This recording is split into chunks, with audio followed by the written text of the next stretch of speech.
Welcome back to another episode of Unique Moments where I talk about things from my unique perspective.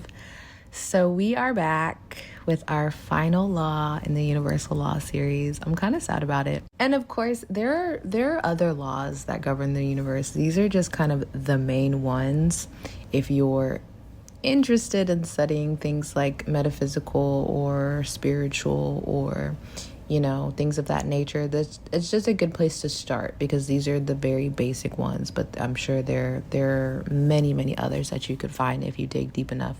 But these are kind of the main 12 universal laws that work no matter what state you're in, no matter what mood you're in, and I'm in emotional state, obviously no matter what physical state you're in, but like these are the laws that are governing the universe. Like you got your laws that you think govern the government. These are the laws that actually govern the world, because these are the laws that are working around us. These are the laws that are materializing around us, whether we know it or not, whether we see it or not, whether we feel it or not. It's always working because it's bigger than us. The universe is really bigger than us. We think that we do these things on our own and we think that we have these ideas, but there's a bigger power. There's a higher force over all of this that's overseeing it, and their rules are higher than our rules. Their laws are higher than our laws. Our governmental laws are things that make up our court system or whatever. No. If you're living according to universal law, I'm sure your life is turning out a lot differently than if you're living by these man-made laws, and that's all I'm going to say on that. And so for this card in the episode, I pulled from the Empathic Oracle deck Beginnings, and I love this card because it's like a phoenix basically. And so it says, each new moment is filled with the excitement of what can be. Beginnings hold the magic of the experience of pure intent. Everything is new and full of light. Nothing has been tainted. And the little seed that was dreamt into existence has sprouted forth from its container. When you choose the energy of excitement as something new begins, your creations are sustained with the faith and the trust of their growth into their intended purpose. When you experience your beginnings with fear, soon what has planted withers. And so that's just a beautiful, beautiful reminder that if you're starting something new, if you're having a new beginning or you're about to experience a new beginning, just really be present with it. Be present with the newness, with the joy, with the goodness, with how good it feels and how proud you are, and just the fact that it's something new. Like, even in today's world, what we live in, everything seems microwaved, everything seems redone, everything is repetitive, everybody's doing everything that everybody else is doing. So if you get a hold of something new, a new beginning, a new opportunity, a new challenge, a new word, a new style, whatever it is, embrace the newness of the new beginning, because that's just something that feels so delicious. It feels so delicious. And I love that word for it, because it's just like, oh, I've never been here before. And the whole thing with the fear, like, it could easily turn into the unknown and, oh, I don't know what's going to happen here. That could easily turn into fear. It could easily turn into anxiety and worry and doubt and all of these other, going back to vibration, all these other lower vibrations that you don't need to be experiencing, that nobody wants to experience. So just transmute the energy. Bring that low vibration. If you feel fear, if you feel anxiety around something new, a new job, a new relationship, a new idea, a new project, a new business, a new inspiration, transmute that energy. We just learned all about energy and how the energy works. Transmute it, because a new beginning should be a time of joy, a time of celebration, a time of peace, maybe not peace. Things can be chaotic when they're new, but a time of expression, freedom, joy. Keep it light. It should be happiness. So I wish you all a new beginning, and a wonderful new beginning, a carefree new beginning, a new beginning that makes your heart sing, that makes your soul sing, because who doesn't want that? I know I do. And so the law of gender is our last law. And this one, I'm going to try to be as clear as I can by explaining it. So it's not necessarily pertaining to sex. So it's not necessarily saying men do this and women do this. The law of gender is about principles. It's about masculine and feminine principles that govern the universe. We're not talking about people. We're talking about larger, in a larger general sense. More than just people operate in masculine and feminine principles and tendencies. So the way that the law is set up, it says that feminine things are a certain way, masculine things are a certain way. It's not saying women can't have masculine traits and men can't have feminine traits. This is not what this law is saying. It has nothing to do with sex. It has really nothing to do with people at all. It's just about principles and the way that masculine things operate and the way that feminine things operate. We just obviously subscribe masculine to males and feminine to females, but it doesn't have to be that way. So just disclaimer to get that out of the way, but it's basically saying that within the universe, there are these principles, and not to exclude any non-binary, anybody. These are just the universal laws. So this is what we're talking about in that context. No exclusion, all inclusion, it's all love. And so it basically says masculine. So the best way to kind of illustrate this is the yin and the yang. So the whole white and dark circle. And so the yang energy traditionally is the masculine energy. So that's going to be the white half of the circle. And masculine, or the yang, as they say, is all about logic. It's about action. It's like fire energy. It's about being assertive. It's about kind of being not domineering, but dominant. It's like, it's active. It's, I'm going to go get this. I'm going to go do this. I feel inspired. I feel on fire. I'm making things happen. It's very kind of to the point. Masculine is very go after it, go get it, doing. I'd like to think of the masculine as the doing half. And then the black part of the circle and the yin and the yang is the yin. And the yin is the feminine principle, the feminine energy. And basically, it's really just the opposite. Again, the law of polarity, opposites. And that's why you have the little black dot in the white dot, and you have the little white dot inside of the black dot, because it's polarity. They're one and the same spectrum. There's a little bit of masculine in the feminine. There's a little bit of feminine in the masculine, like in all of us. All of us have feminine and masculine energy inside of us. Some may be more dominant. Some may be more dormant. It just depends on how you live your life and what you got going on. But the feminine principle is receptive. Feminine is intuitive. The feminine is creative, is emotional, is nurturing. And those are the things that tend to kind of describe the feminine. So you could put soft in there. I feel like femininity and masculinity get very, very, very misconstrued in the day and age we live in. And the feminine principle is more just receptive. Maybe she's not, and I think of her as the being. So whereas the masculine principle, that's the doing, the feminine is just the being.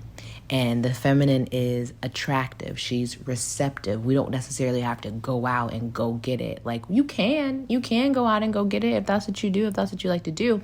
However, the feminine principle is saying that we attract as, and you can't say women. I'm not using women and feminine interchangeably, but it sounds like I am. So I kind of am, but I'm not saying that like all women are this and all men are this. But the feminine attracts. The feminine doesn't have to go out and assert herself and act and do and have this I'm going to go get it mentality, because she attracts. She's receptive. She pulls things to her. She attracts things to her. She's very receptive. She's very creative. She's in her nurturing. She's in her love. She's in her own energy. She has a presence about her. The masculine presence is very, very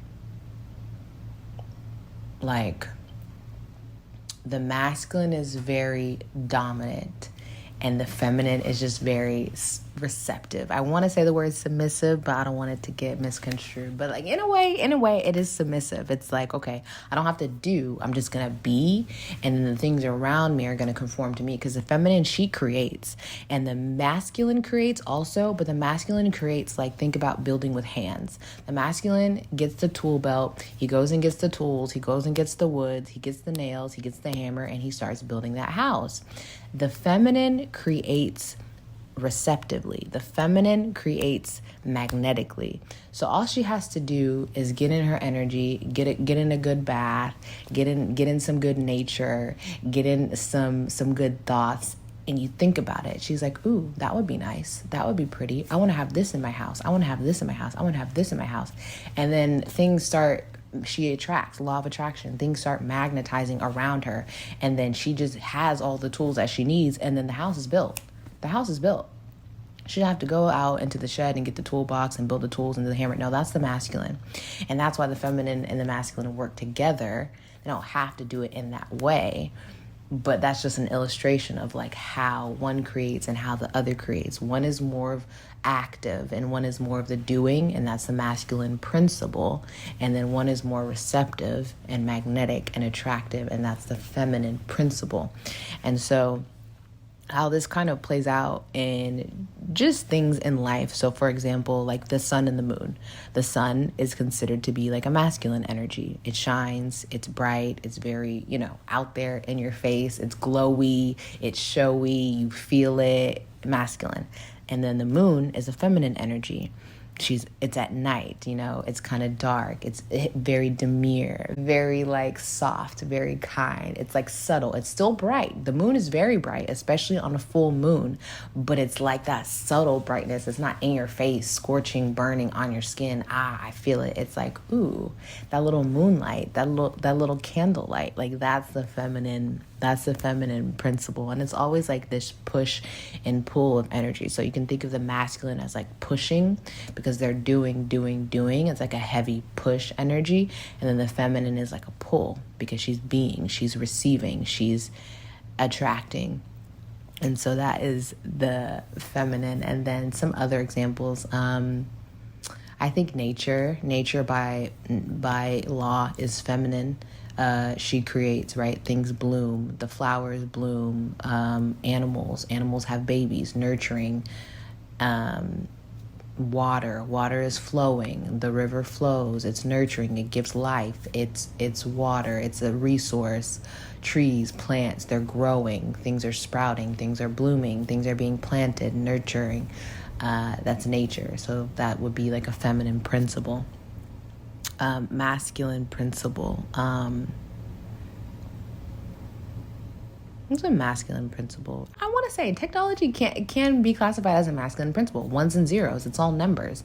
It's all logic. It's all mathematics. And mathematics can also be seen as a masculine energy. If we want to talk about the zodiacs, we could do. So for zodiac signs, there are masculine and feminine signs. And maybe you see this in your zodiac friends, maybe you don't. But so air signs are masculine. Gemini, Aquarius, Libra, those are masculine signs. Fire signs, also masculine. Sagittarius, Aries, Leo, those are all masculine signs. They have masculine-like principles. And then air deals with communication. Fire deals with passion, deals with energy, deals with heat, deals with action. Air deals with logic, deals with reason, deals with communication, thoughts. Those are masculine principles. So those are the masculine signs, the fire signs and the air signs.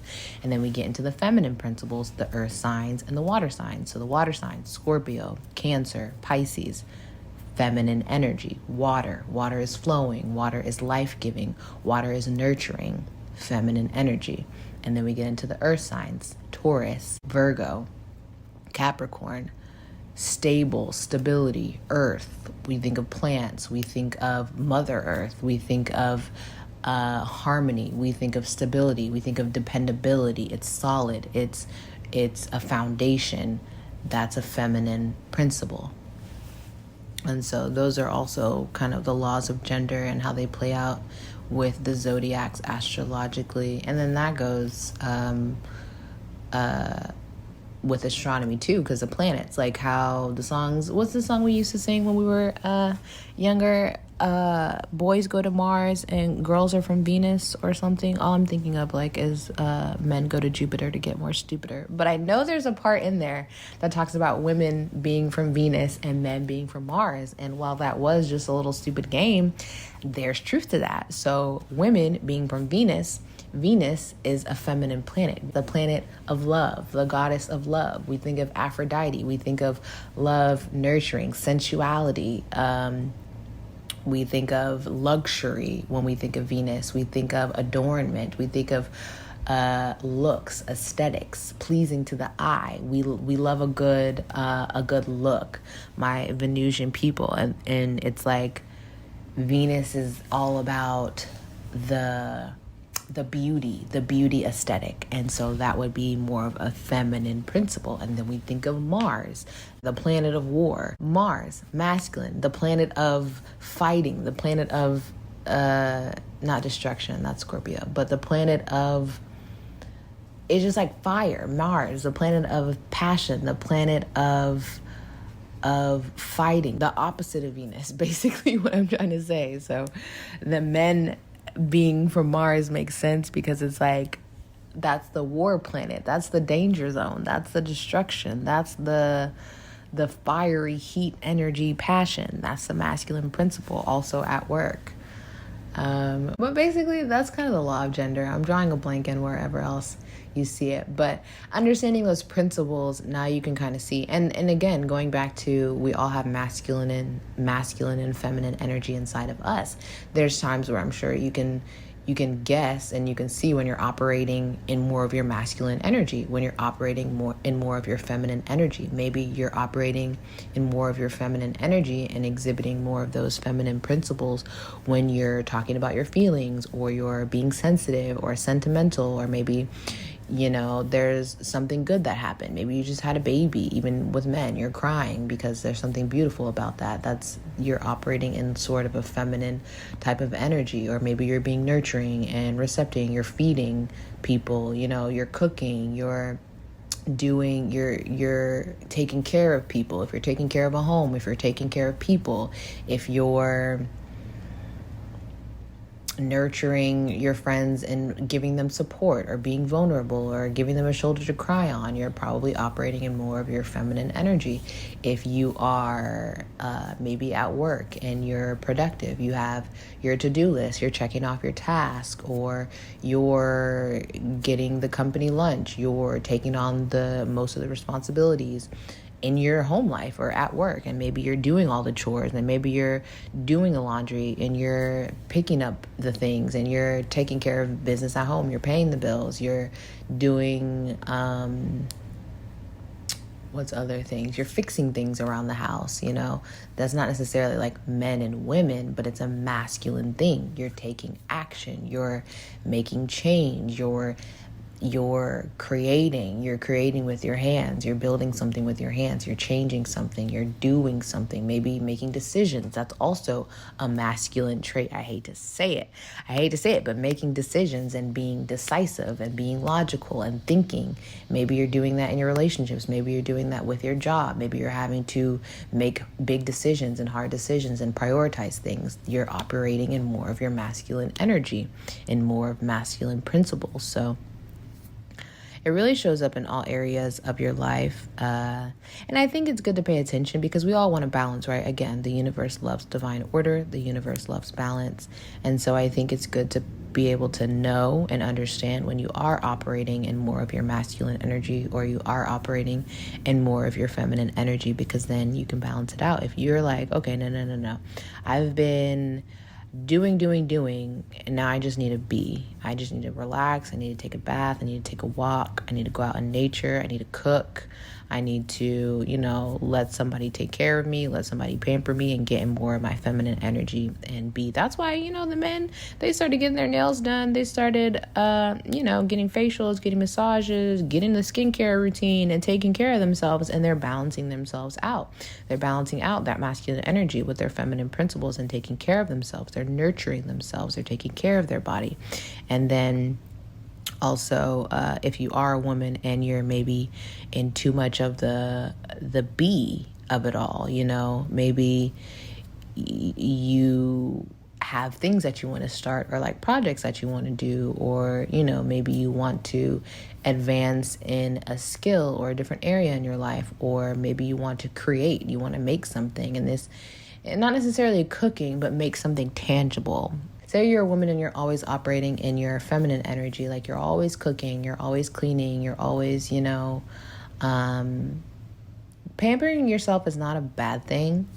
It's not a bad thing, because you can pamper yourself till the cows come home and it's never going to be bad. But if you're always, just in that be receptive energy, you're gonna want to start to do, you're going to want to, it's like you're going to get like an active itch, like I need to like go do something. And that could be many, many things. But I think in order to balance yourself out, there is going to be the active doing. And I think naturally just working, because change my mind if you want to. Call me old school if you want to. I don't believe that women were meant to work. I really don't. And I don't mean that they weren't meant to do anything with their lives, and this is another conversation for another day, but I don't think they were meant to like do hard labor. Like, I just don't. And maybe that's me and what I subscribe to for my life, but like, I just don't. I don't believe that. Hang it up. We don't like it. Stop acting like you want to be at work. Stop acting like you want to work 40 hours a week. Stop. Just stop it. Because women we were not built to do that. I'm sorry.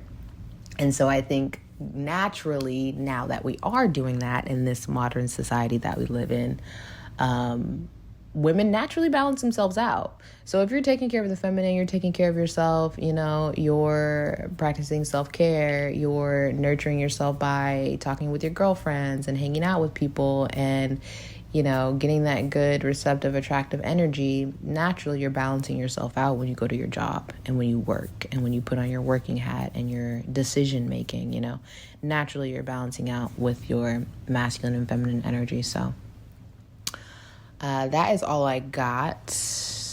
I'm tapped out, and that wraps it up for the universal laws. So thank you. If you stuck with me till the end, shout out to you. Now you have a little bit more knowledge, or maybe you refreshed your knowledge on the universal laws and how these things work. I appreciate you. I thank you. And until next time.